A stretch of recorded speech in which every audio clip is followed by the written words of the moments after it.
A paz do Senhor, meus irmãos, todos bem, todos felizes? Aqui é o @professor Tiago Nascimento, chegando com mais um vídeo com subsídios para a nossa classe de jovens. Neste trimestre estamos estudando a Epístola de Tiago e hoje chegamos à lição de número 5, onde vamos abordar um tema muito importante que suscitou debates ao longo da história, que é a relação entre a fé e as obras na Epístola de Tiago. E para esta videoaula nós vamos aqui fazer a abordagem de alguns tópicos da lição, um breve comentário de cada um dos tópicos, e eu também vou trazer sugestões de metodologias ativas, dinâmicas, que você pode utilizar aí na sua aula.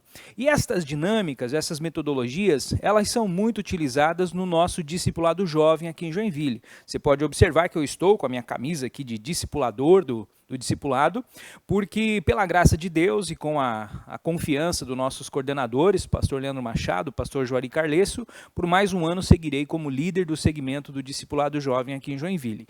E nós, do discipulado jovem, nós temos um material online, né, um PDF, um material digital, chamado Academia de Discípulos, que é o material base, então, para trabalhar o discipulado jovem. E a metodologia que nós vamos utilizar hoje, aqui como dinâmica, ela é pautada em métodos que nós usamos lá na Academia de Discípulos. Então, se você gostar dessa dinâmica, eu já te convido a nos seguir lá nas redes sociais, @academia.discípulos. Entre em contato, manda um direct e a gente vai ter todo o prazer em te instruir como que você pode também aplicar na sua congregação esse material, como que você pode abrir, então, um núcleo do discipulado jovem na sua congregação, seja aqui em Joinville ou em qualquer outra cidade do Brasil. Nos procure e a gente vai, então, te dizer como que você pode fazer parte também do discipulado jovem.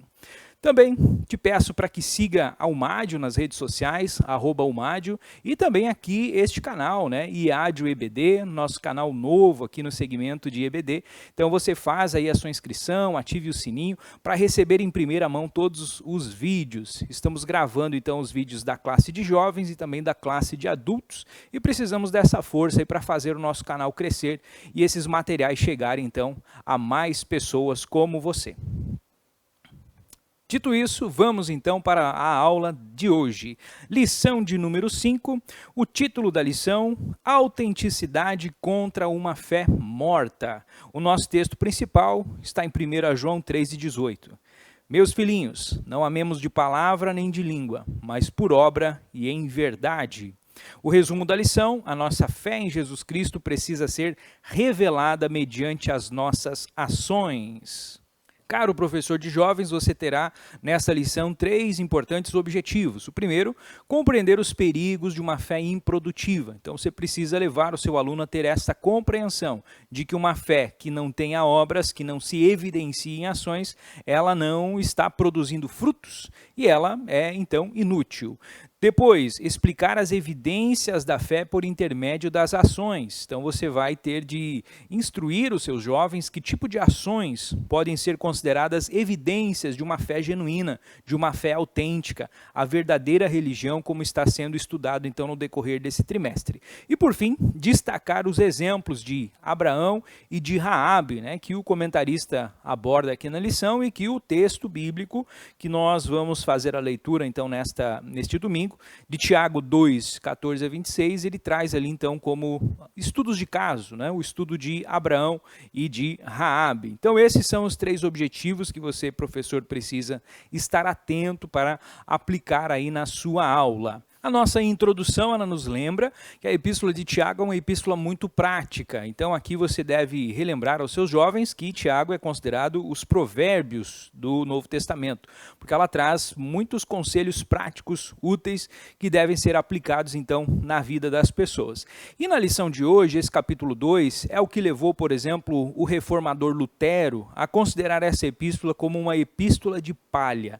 Esta foi a nomenclatura que ele utilizou. Tiago é uma carta de palha. O que ele estava querendo dizer com isso é que ela seria inferior, de certa forma, às outras epístolas do Novo Testamento, aos outros escritos neotestamentários, principalmente por essa relação da justificação pela fé. Vocês devem lembrar, né? Todos vocês, professores, provavelmente conhecem um pouco da história da igreja, então sabe que a reforma protestante ela surge nesse contexto onde a igreja cristã ela estava enfatizando muito a salvação pelas obras, a compra do perdão, né? Então o Lutero ele se levanta justamente, Deus levanta Lutero para combater esse tipo de atitude, esse tipo de ação errônea.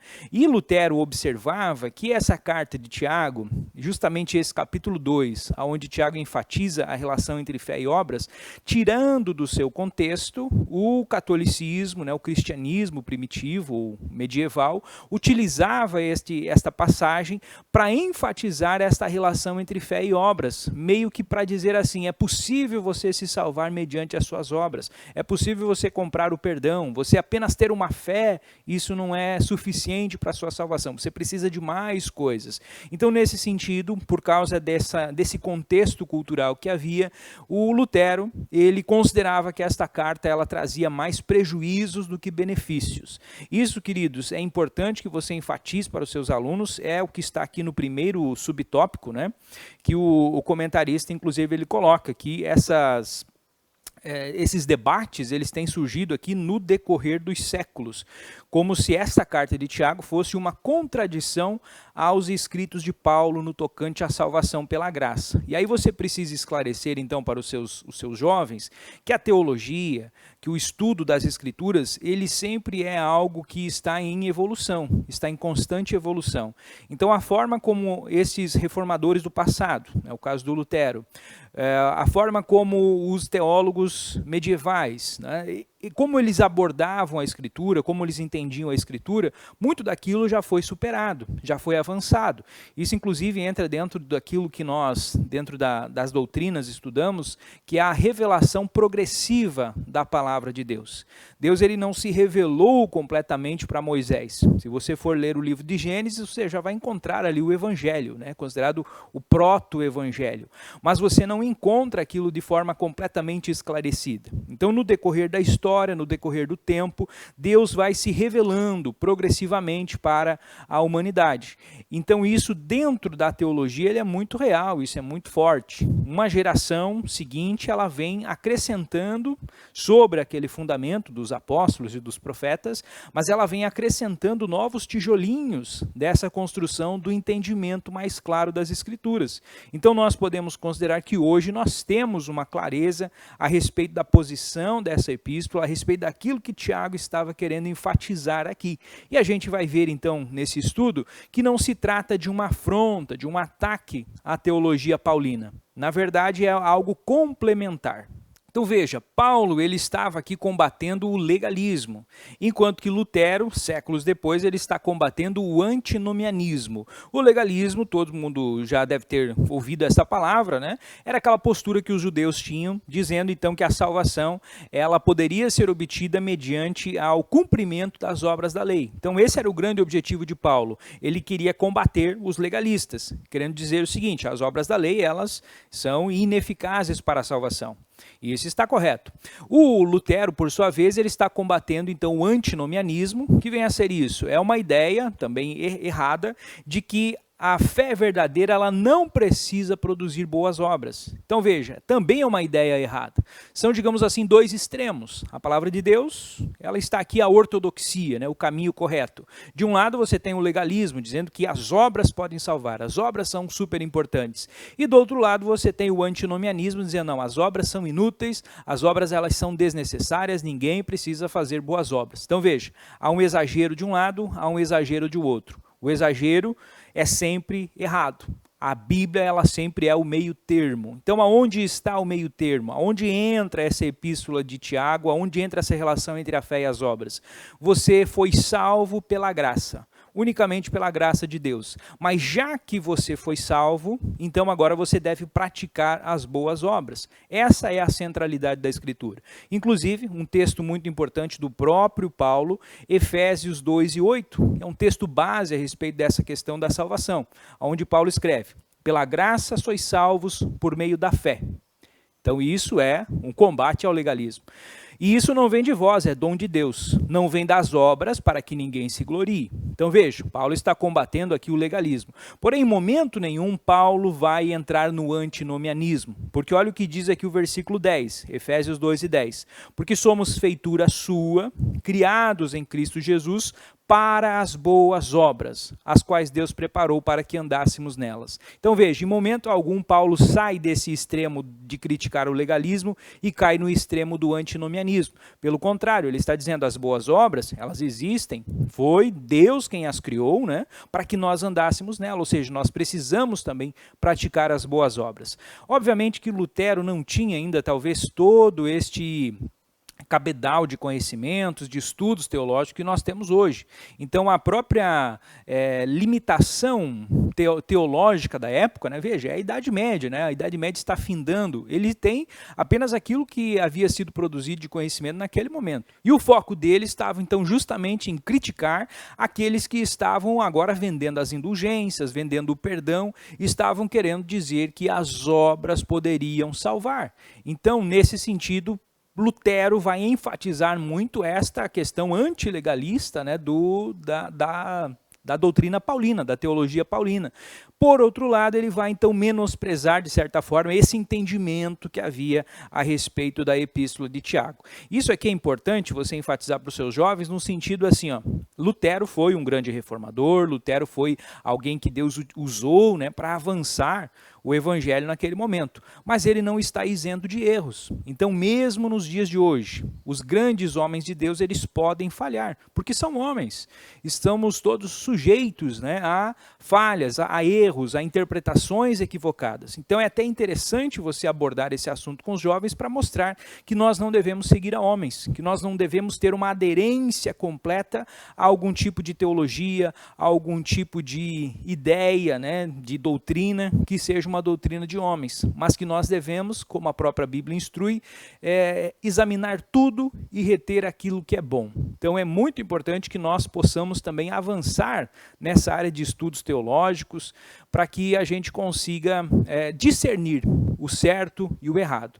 E você que é professor de jovens tem um grande papel nisso, um importante papel, porque você está aí no dia a dia com os seus jovens e você pode fomentar, então, né, trazer ensino teológico de boa qualidade para os seus jovens aí nas suas aulas e instigar eles a buscar mais, a se aprofundar em bons autores, autores evangélicos, autores pentecostais, que vão trazer aqui uma boa teologia para que o seu jovem possa entender melhor as Escrituras Sagradas. Tudo dentro dessa visão, então, dessa revelação progressiva de Deus, né, que aos poucos Deus foi se revelando para a humanidade.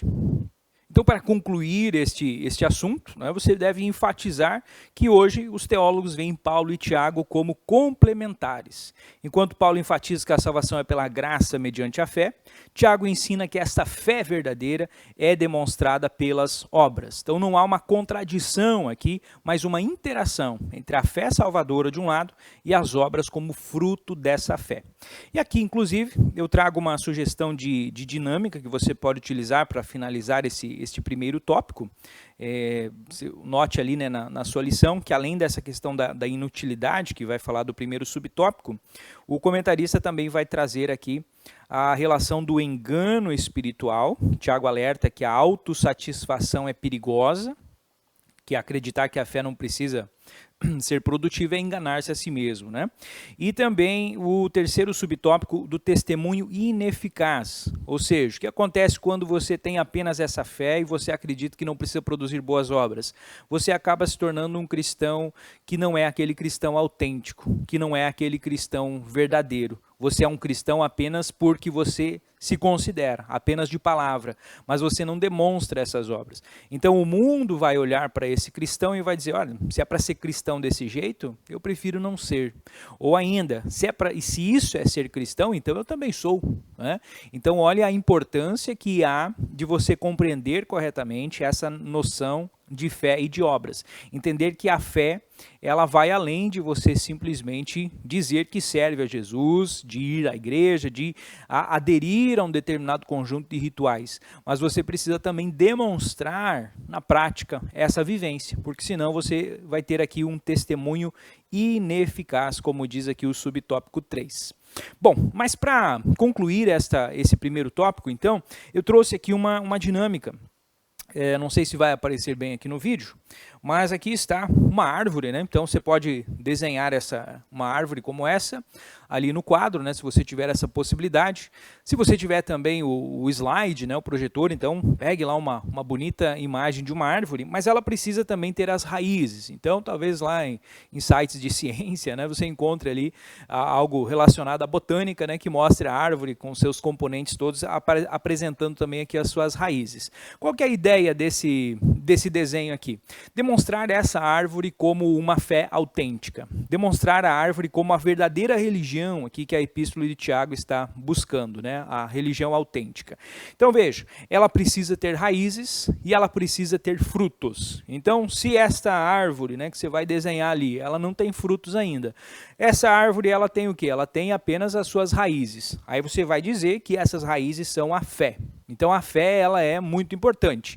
E a fé ela não consegue ser visualizada.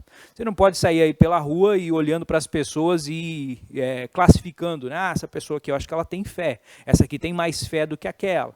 Porque a fé é algo intangível, né? A fé, a própria Bíblia lá em Hebreus vai demonstrar que ela é uma convicção, né? Ela é algo que está no campo, então, das ideias, no campo da esperança, mas não é exatamente algo assim tangível que possa ser visualizado. Então, como que a gente enxerga se uma pessoa tem fé ou não? Através das obras. Então, aqui a ilustração da árvore. Você olha para uma árvore, você imagina que essa árvore tem a raiz, mas você não sabe exatamente qual é a profundidade das raízes dessa árvore, qual é o formato dessas raízes, porque elas ficam abaixo, né? Ficam no subsolo. Então, aonde que a gente sabe se essa árvore de fato está firmada e de fato ela tem aqui raízes profundas? Através dos frutos que essa árvore vai evidenciar. Então veja, é uma ilustração visual, uma metodologia visual que você vai trazer aqui para os seus jovens, né, como uma metáfora, onde ele vai conseguir então visualizar essa relação entre a fé e as obras. A fé é a raiz, é aquilo que você basilar, né? Para que você seja considerado um cristão, né? Seja uma árvore, você precisa estar aqui com a sua fé em dia. Sem raiz, essa árvore vai cair, vai secar, vai morrer.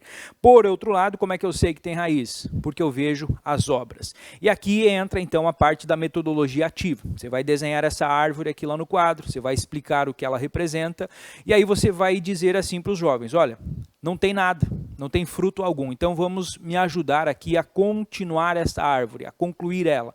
Quais seriam os frutos de uma fé autêntica?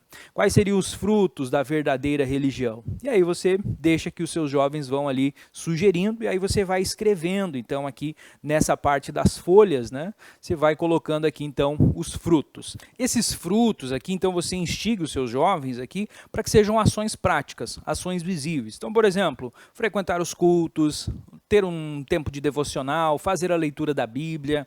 Então tudo isso que envolve assim o relacionamento dele com Deus. Mas muitas dessas coisas elas também não são muito visíveis. Então instigue eles a ir além, né? Expandindo, né? O que mais que as pessoas lá do mundo podem olhar para você e ver?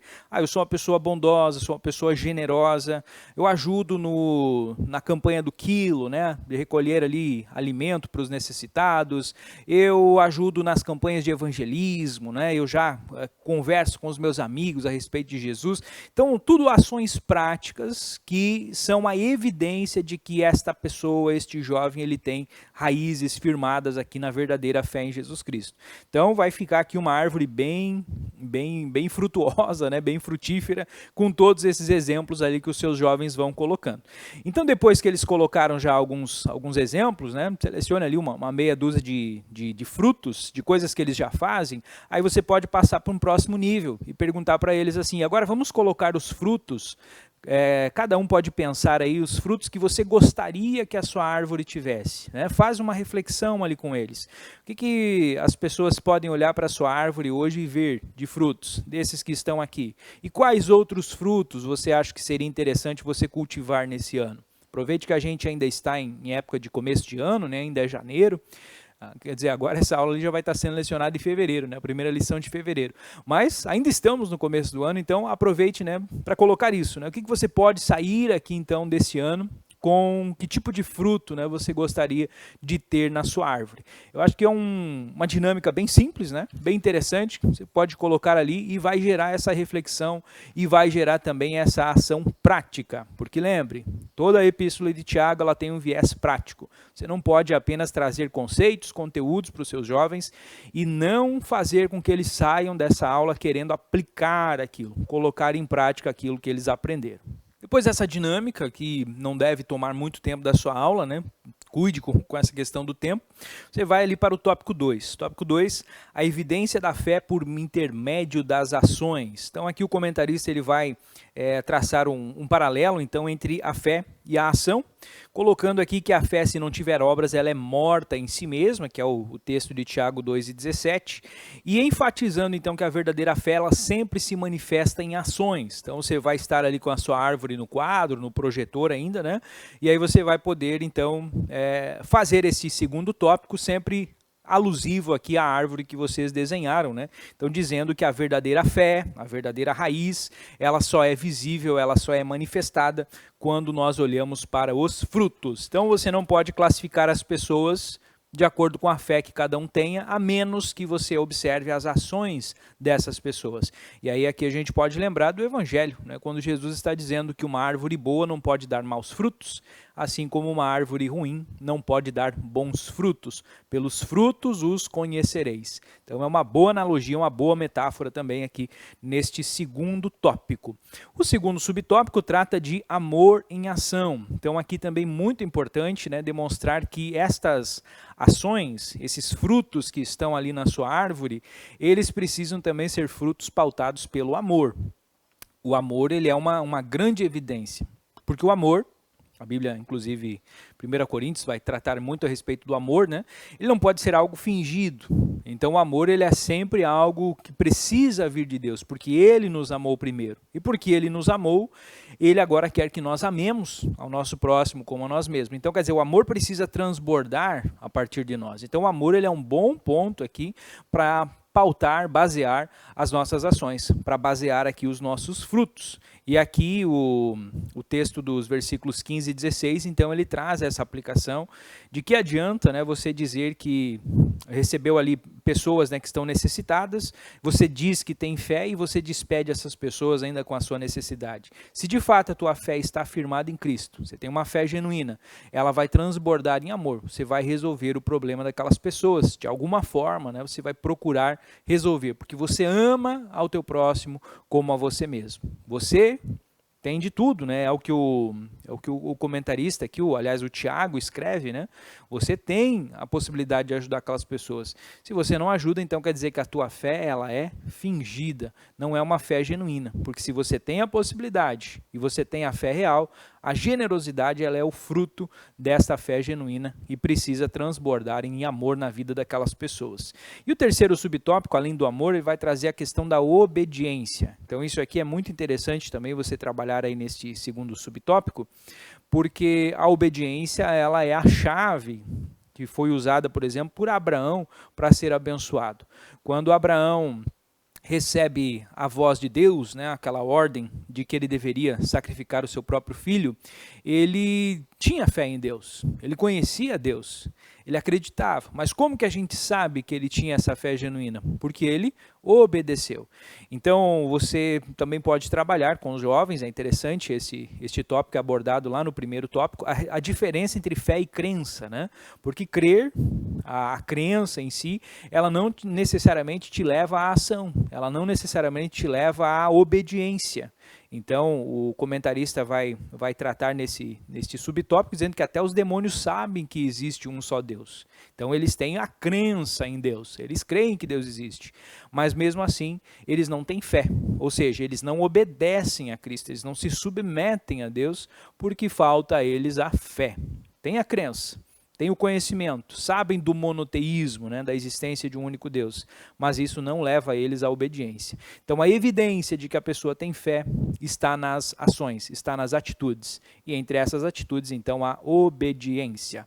E para concluir essa questão de obediência, você pode também utilizar aqui uma outra ilustração, que é a passagem da pesca maravilhosa.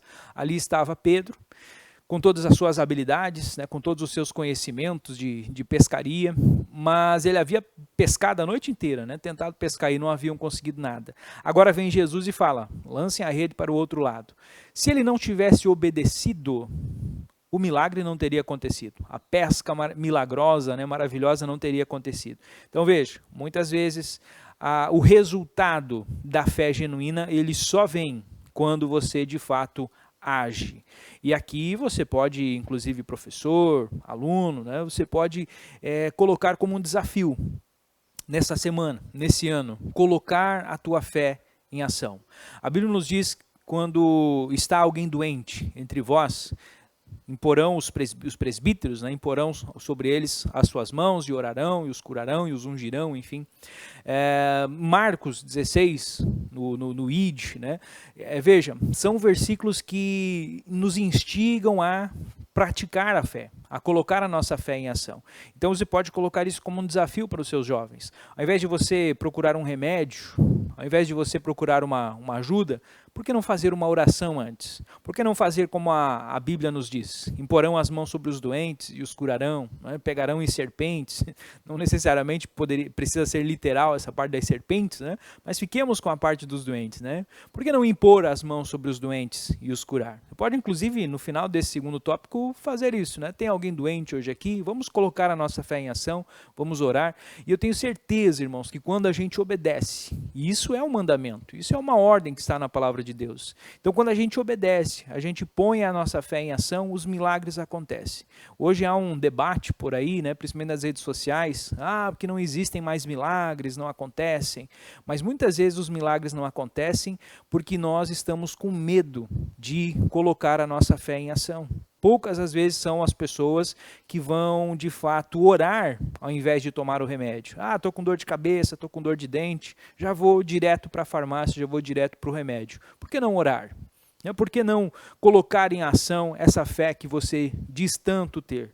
Então, veja, são desafios, né, que podem ser lançados aqui. Você, como professor, tem essa missão também, de instigar os seus jovens a uma fé prática, a uma fé que leve eles a colocar em ação aquilo que já está dentro deles como razão, como crença. Mas aquilo precisa ser transformado em fé. E a forma de fazer isso é desafiando eles, então, a pôr em ação aquilo que eles aprenderam. Caminhando aqui já para o nosso último tópico, Abraão e Raabe, exemplos de uma fé viva. Aqui o comentarista vai fazer como se fosse um estudo de caso desses dois personagens que são trazidos aqui por Tiago. Abraão, que teve a fé em Deus na questão do sacrifício de Isaac, mas Hebreus 11 também vai falar de que ele creu quando Deus falou, sai da tua parentela, né, vai para uma outra terra que eu te mostrarei. Então Abraão é o pai da fé, né, é aquele que nós temos aí como um grande exemplo de fé. E aqui o comentarista vai demonstrar que essa fé, como é que a gente sabe que ele é o pai da fé? Como é que a gente sabe que ele tinha fé? Porque ele obedecia, porque ele agia. Então Abraão é um grande exemplo dessa relação que há então entre a fé e a ação, a fé e as obras. E o segundo exemplo é Raabe. Tiago amplia essa questão quando cita Raabe no versículo 25, dizendo que Raabe ela demonstrou a sua fé em Deus por meio de ações corajosas. Então ela acolheu os espias, né, quando eles vieram ali até a sua casa, ao seu bordel, podemos colocar dessa forma, né, que a história nos demonstra que seria basicamente isso, né? Ela tinha ali um bordel na sua casa, em cima do muro, e ali ela acolheu aqueles espias e ela demonstrou o conhecimento que ela tinha, a sua fé, a sua crença nesse Deus, por meio dessas ações. Então, para instigar os seus jovens a pensar nesses dois exemplos, e até para você não gastar muito tempo apenas falando, às vezes os nossos professores erram, porque ficam muito em aulas expositivas. E aquilo que a gente ouve, isso é algo que na área da pedagogia a gente estuda, né? Aquilo que apenas a gente ouve e vê, 30% apenas daquilo de fato ele é aprendido, de fato é transformado em conhecimento, em aprendizado. Então a gente precisa utilizar metodologias ativas, porque a audição e a visão elas são passivas. Então você está apenas recebendo conhecimento. Por exemplo, você está assistindo essa videoaula, essa pré-aula, eu estou passando informações para você, você está me vendo, está me ouvindo, mas talvez você não está agindo, você não está ativando nada aí na sua mente, né? Você está só recebendo esse conteúdo, está apenas recebendo. Então você precisa escrever. Se você estiver fazendo anotações do que o professor está aqui ministrando, então você já está tendo uma metodologia ativa, né? Porque escrever é uma ação ativa que está acontecendo. Se você pegar essas ideias, sugestões que eu estou passando e você aplicar ela na sua aula, né, é mais ativo ainda. Então você precisa trazer esse tipo de metodologia para os seus jovens, né, fazer eles se movimentar, fazer eles pensarem, né, fazer eles colocarem em ação aquilo que eles estão aprendendo. Então, para esse tópico final, eu sugiro que você não faça essa abordagem expositiva, mas que você apresente para eles uma rotina de pensamento que é chamada de bússola. Então, lá no meu canal, que é o canal Professor Tiago Nascimento, pode procurar aí no YouTube depois, eu falo um pouquinho mais a respeito de rotinas de pensamento. Eu abordo bastante essa questão de metodologias ativas, porque eu entendo que isso é o que de fato vai trazer significado para a vida do aluno, aquilo que ele aprende e põe em ação. E essa metodologia ativa, então essa rotina de pensamento da bússola, ela consiste basicamente em uma bússola. Eu fiz aqui de forma um rascunho, né? Uma rosa dos ventos aqui, os 4 pontos cardeais que todo mundo conhece, né? Norte, sul, leste e oeste. Inclusive eu acabei invertendo aqui, e aí depois eu já tinha feito, estava com pressa, não consertei, né? Mas vejo que eu inverti. O leste não é para cá, né? Para cá é o oeste e aqui é que fica o leste, né? Então tem essa inversão aí.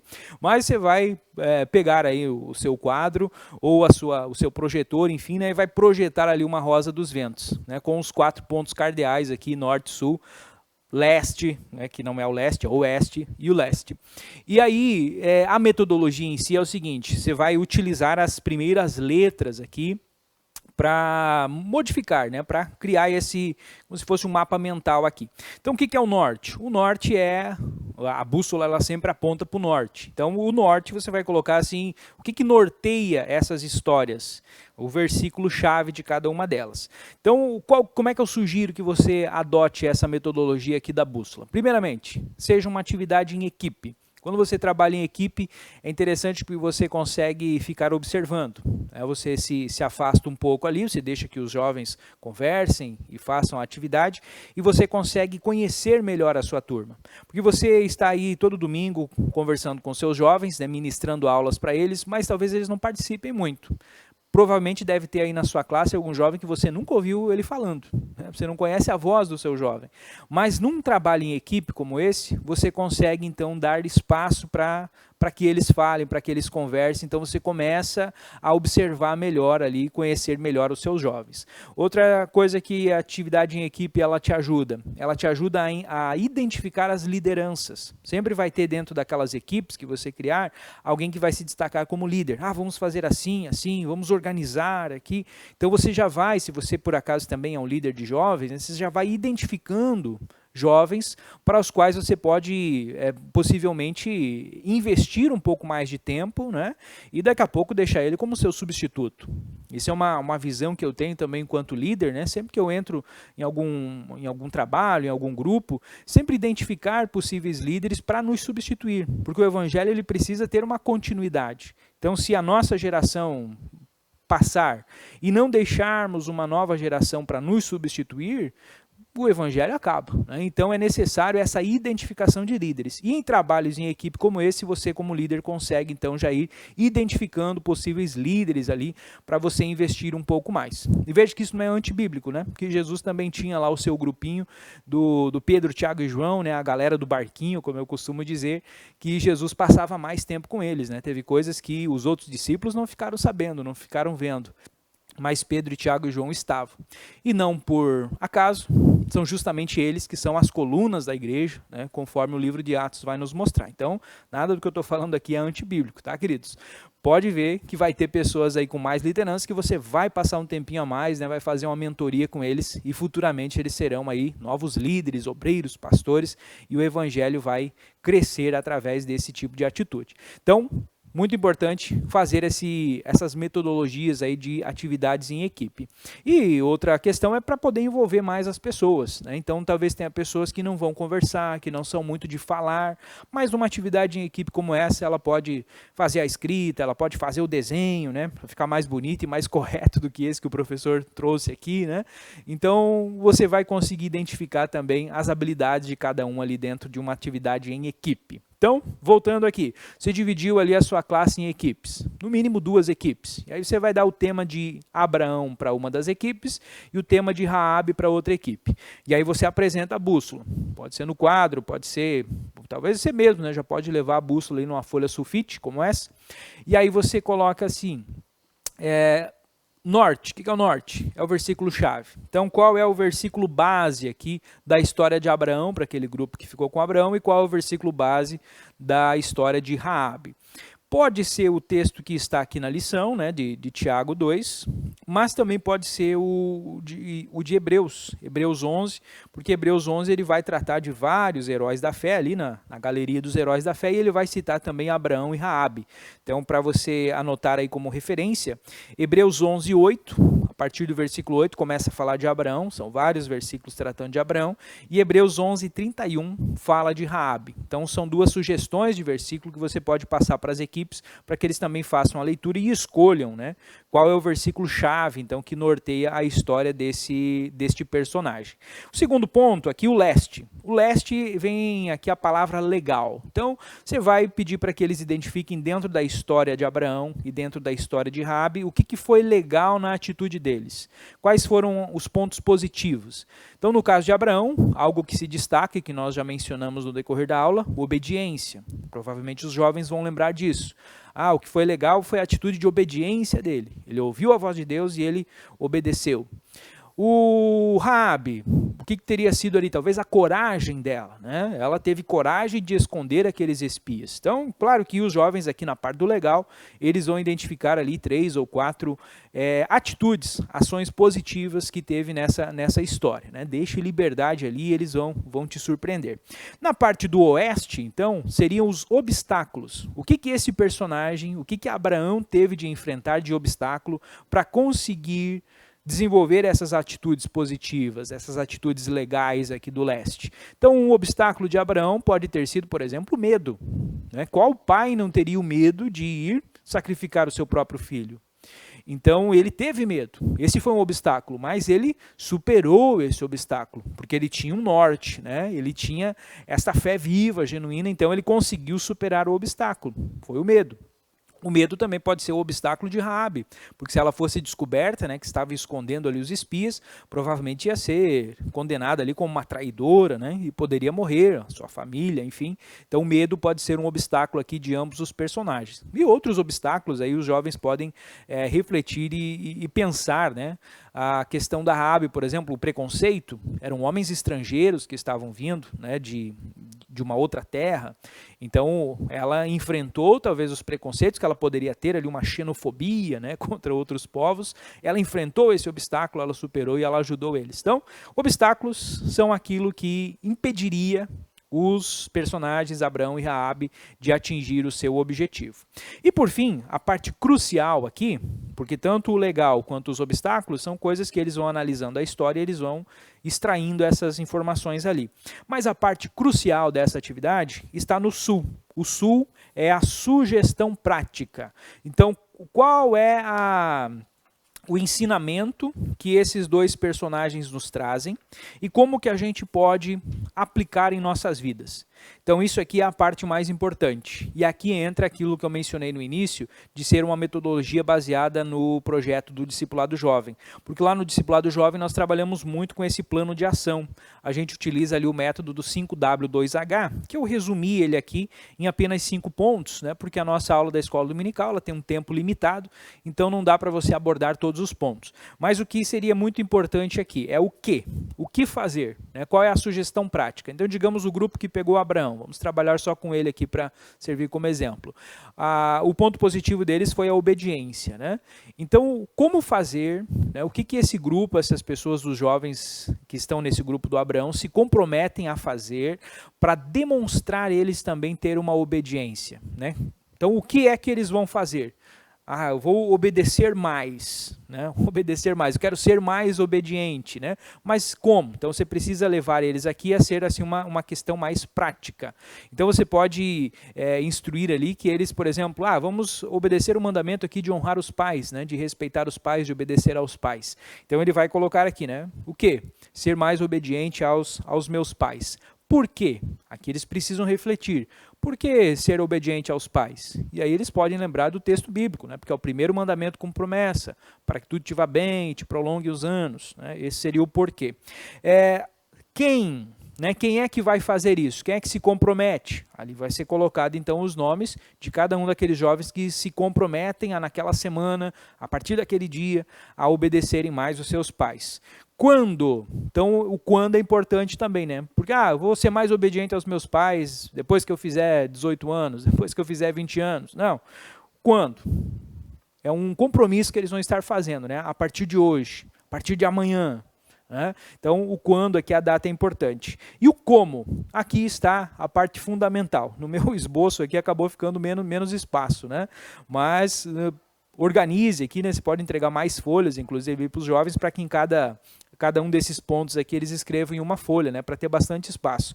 O como ele é fundamental, porque é aqui que está a aplicabilidade. Porque quando eu digo assim, eu vou obedecer mais os meus pais, mas isso é algo muito genérico. Então esse como vai levar eles então a pensar em atitudes práticas. E aí provavelmente eles vão lembrar de algum dia que os pais falaram para eles, sei lá, para não chegar tão tarde, né, em casa, e enfim.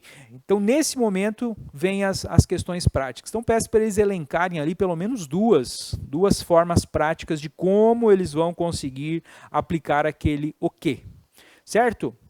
Então essa metodologia, esse plano de ação, né, de forma resumida aqui, é algo que vai dar para eles um norte, vai dar para eles assim uma forma prática de como que eles vão aplicar aquele conhecimento que eles aprenderam ali na vida de Abraão, na vida de Raabe.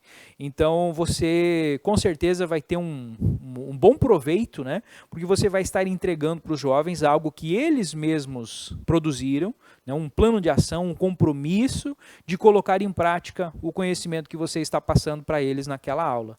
Então eu tenho certeza que isso vai ficar marcado, eles vão lembrar aqui durante muito tempo. Muito mais aprendizado, digamos assim, do que se você simplesmente tivesse contado para eles a história de Abraão, contado a história de Raabe, né? Então, quando ele faz essa aplicação prática na vida dele, ele começa a se enxergar como esse personagem, isso ali com certeza faz a diferença e isso de fato é aprendizado. O que a gente aprende é aquilo que a gente lembra, é aquilo que a gente não esquece. Você aprendeu a tabuada, né?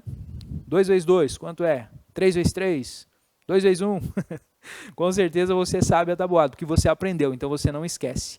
Mas aquilo que você aprendeu lá no passado e que hoje você não lembra mais, na verdade você não aprendeu. Você decorou naquele momento, mas esse conhecimento lhe escapou. E nós não podemos deixar que os conteúdos tão importantes aqui da Epístola de Tiago se percam, assim como esses conhecimentos que nós não lembramos mais lá da escola.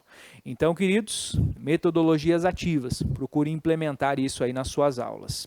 Concluindo aqui a nossa lição, né, você vai com certeza precisar de um bom tempo, né, para fazer essa atividade, pelo menos uns 5 minutos aqui para que eles exponham, reflitam, né, debatam, e mais uns 5 minutinhos ali para que eles produzam, né, e escrevam.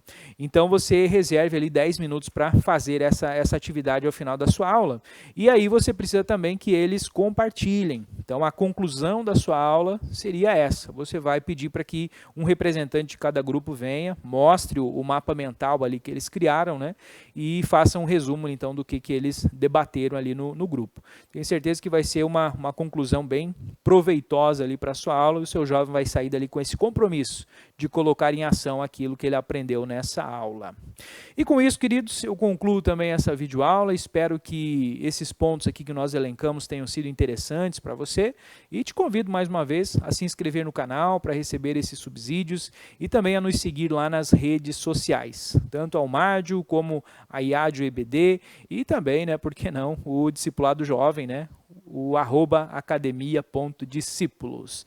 No mais, um forte abraço, eu me despeço desejando que a sua aula seja uma bênção e que esse domingo seja um domingo abençoado para você e para a sua turma. Deus abençoe.